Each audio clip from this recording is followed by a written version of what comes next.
Hey everyone, welcome to the Anarchy Podcast.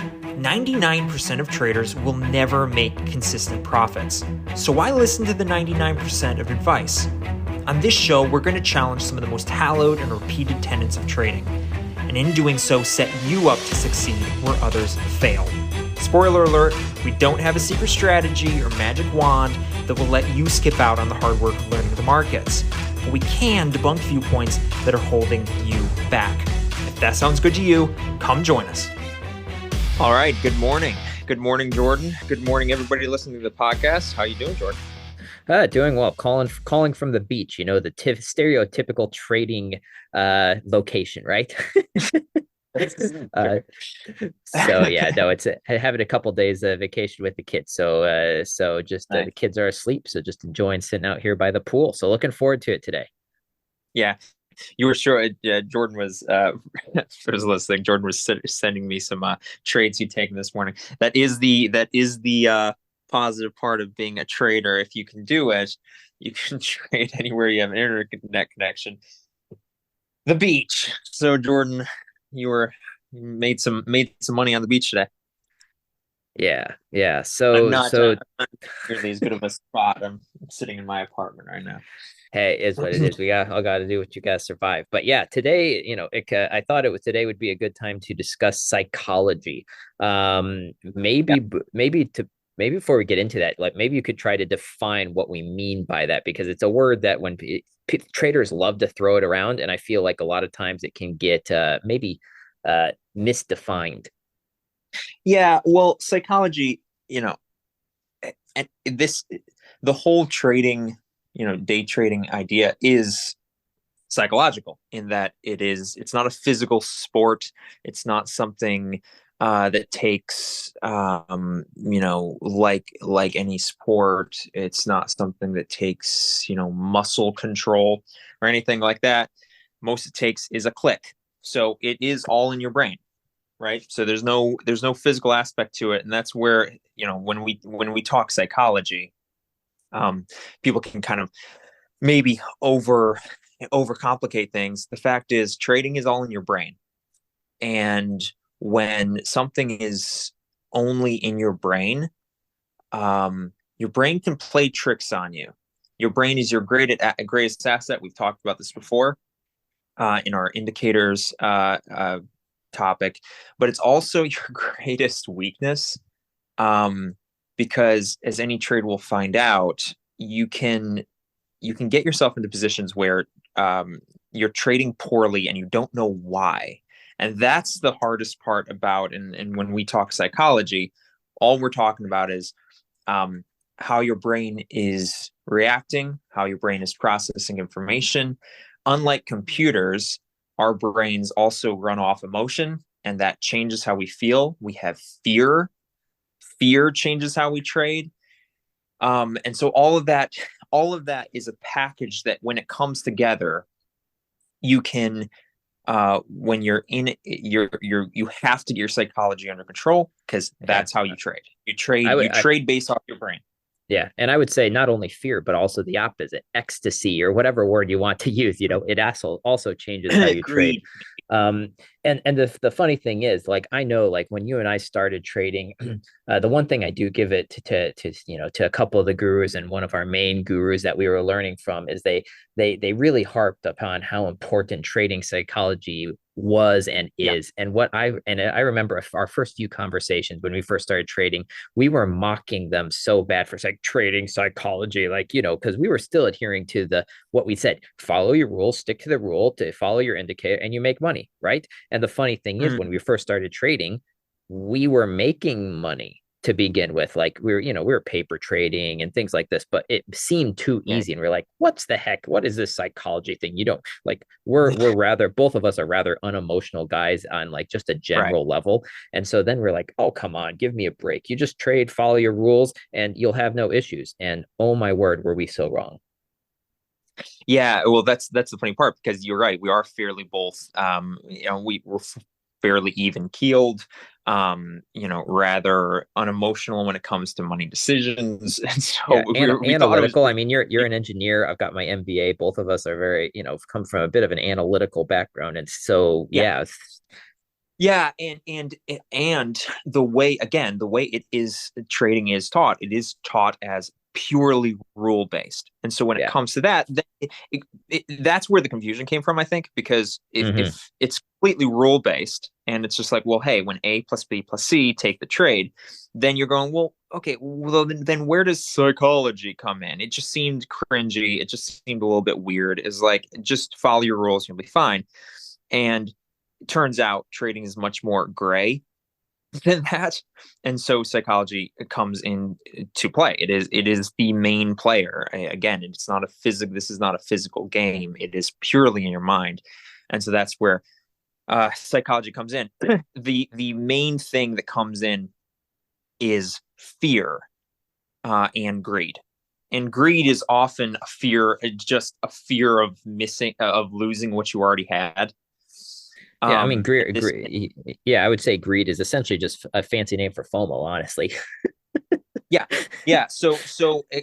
Just explain. I think we should explain real quick how fear can change how we trade, and Well, how we can start combating that. I think even before that, we need to get to input that understanding how our brain works. So, your Mm, brain does not like to experience pain, right? And so, mm, when it comes to trading, what do we define as pain? Pain is either losing money, or it can even be just perceiving that we would have won money, but we didn't, right? It could be one of those two yeah, things. And so our brain is constantly trying to figure out how it can avoid that pain. And in doing so, it can play some serious tricks on you. Like the one thing that people will tell you, and that is a really good thing, and this is something I don't even still do enough, is journal your trades. Journal your trades. And the reason why is because, and you and I have done this quite a few times. You'll take a trade. You think it's an amazing trade. You think it's your setup. It's following your rules. You lose that trade. If you go back the next day and you look at that trade and why you took it, you go, what the hell was I thinking? yeah, yeah. This was actually why learning to trade with you or learning to trade with somebody else can be Yeah. helpful. Just because you have to, explaining. I remember a couple of times trying to explain to you why I took a trade, and we were both just like, I have no idea why we took that trade. Yeah, because And so it's really, you're in the moment, your brain is telling you, yeah, this is a good trade. It's following my rules. And you actually think that in the moment. yeah. And that fear, that the fear of losing what you already had, losing out, that fear changes. The problem is it's subtle enough that you can't tell how it's changing you often. Oftentimes it's only obvious in hindsight, which is why, like you said, journaling is important. This is often talked about. I want to do an episode on journaling because I think people A good one. often People journal. miss, yeah, Yeah, they do it people wrong. journal correctly. They do it wrong. They're missing out on the actual important parts, and they start analyzing stuff that's really not important. So I think we should do a journaling episode here shortly. I want to do that in the next little bit. But you're right. That's why it's important, because in the moment, it's really unclear how it changes you. I use an example, and we've talked about this with poker, in that if you play poker, it's it's impossible to learn how good you are at poker unless you play with real money. Because when you play with fake chips, you can you can play great poker as long as you know your math. If you know your math and you know the game theory optimal play, you can play great, and you're like, oh, I'm amazing at poker. And then you start playing with real money, and all of a sudden, you stop playing for the long haul, and you start playing for each hand. And when you're day trading, that will make you lose. And when you're playing in poker, that'll make you lose, right? You used to be able to make that hero call or go all in when you needed to, you know, and then when you start playing with real money, you don't want to go all in right here, because you might lose it all, or you don't want to make that call even though you know it's the right decision. And that happens And in day trading. Yeah, and I think to further that, especially going into more of the psychology and how your brain is working with that, is like, say you're in a trade and you're losing. If you're paper trading, you just go, "Oh, this is losing trade. It's about to hit my stop loss. I'm done. I cut it. Who cares?" Right? But if you're in Yep. that trade with real money, everyone who goes, "Why would you move your stop loss?" Well, my friends, the reason you move your stop loss is because your brain will do crazy things, and you will start saying, well, if I move it, then maybe if I just move it a couple pips, then it's going to go back up. I won't have to have this losing trade. And your brain starts playing with tricks on you. And at some point, I don't care how good a trader you are, traders will still, you will still at some time move a stop loss, or your brain will make you, oh, I put that stop loss in the wrong spot. And the funny thing Get a is, little bit of wiggle room there. I gotta yeah, give it. the funny thing is, it's very easy to justify that your stop loss should have been in a different spot, because your brain immediately starts changing how it perceives the, once you're in a trade, your brain and your thinking actually changes, and you start perceiving things differently.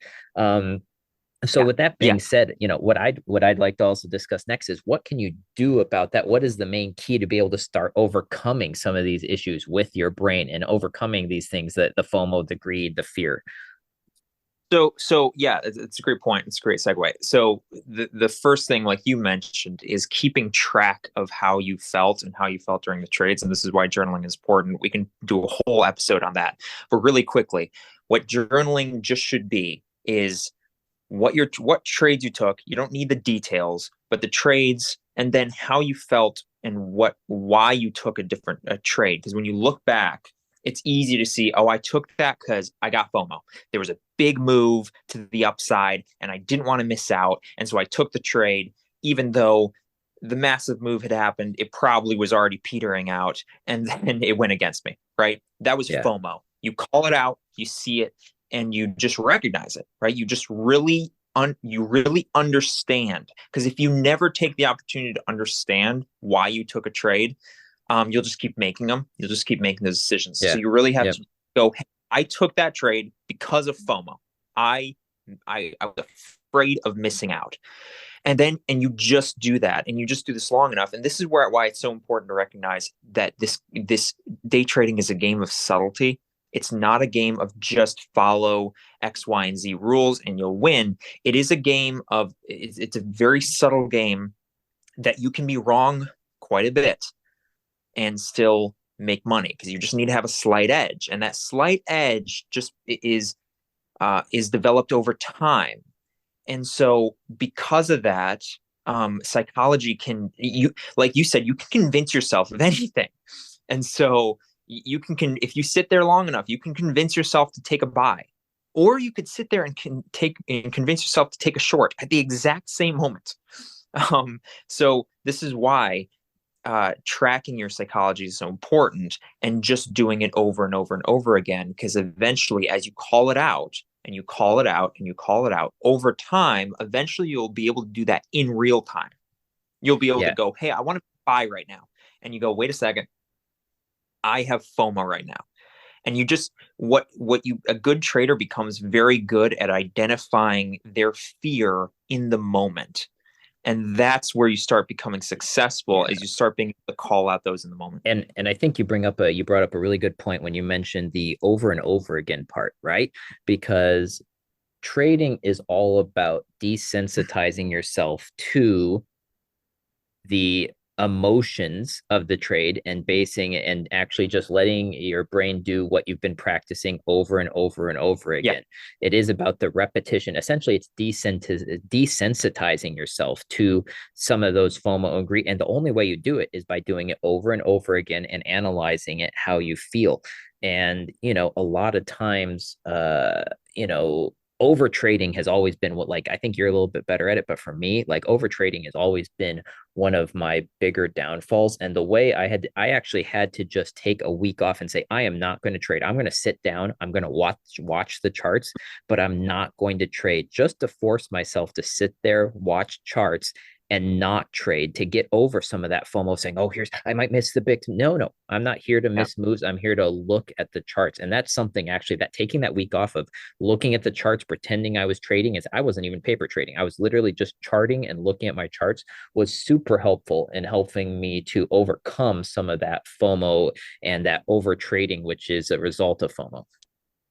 Yeah, like you said, putting in those reps and calling out, your fears or why you took certain trades, it gets you to the point. What you want to do is, what will everybody will tell you is anybody can be successful paper trading, and first off, that's exciting news. That's good news. Anybody can be successful paper trading. Anyone can sit down after learning kind of the basic rules and with a little bit of practice, start making fake money.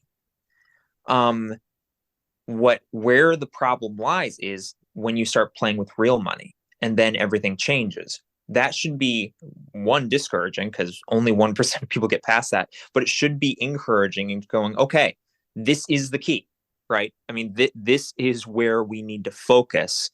You got to be able to, the key to success is getting to the point where real trading with real money is you're trading the exact same way as you trade with fake money. Yeah. And we're going to have I mean, we're running out of time today, but we're going to have a whole episode on that as well, because you bring up a good point. Just to kind of wrap it up. It's all about repetitions. It's all about spending time, and it is about real money. Paper trading is only good to learn concepts, and then you've got to have money on the table, because otherwise you're not it's like playing poker without any money on the line. And so how you can do that in a safe way without losing a lot of money, we're going to discuss that in a future episode. But yeah, that's it for me. Yeah, we have a few of those episodes coming up. One, journaling, two, the playing with real money, and three, the correct rules. I think are a good one, because people have a lot of rules that I think are focusing on the wrong things. We make the point that pretty much all the rules you should have should be tied back to the psychology of it. Psychological rules. Yep. That exactly. And what rules to take. Hey, I shouldn't take trades when I'm stressed out or angry, or take it because it changes everything. And those are the type of rules you should have. So we were just talking about that earlier, that we'll make an episode on that, because that ties in very closely to this. But yeah, I appreciate it, Jordan. I think I'm ready I'm done on that as well. Just to kind of end this episode, the psychology of it, as weird and maybe cringy as it sounds, trading is all in your head, and the psychology of it, just like poker with real money, day trading with real money changes everything and changes how you play. And so you have to get to a point where you're comfortable playing with real money if you're going to be successful as a day trader. Appreciate it, guys.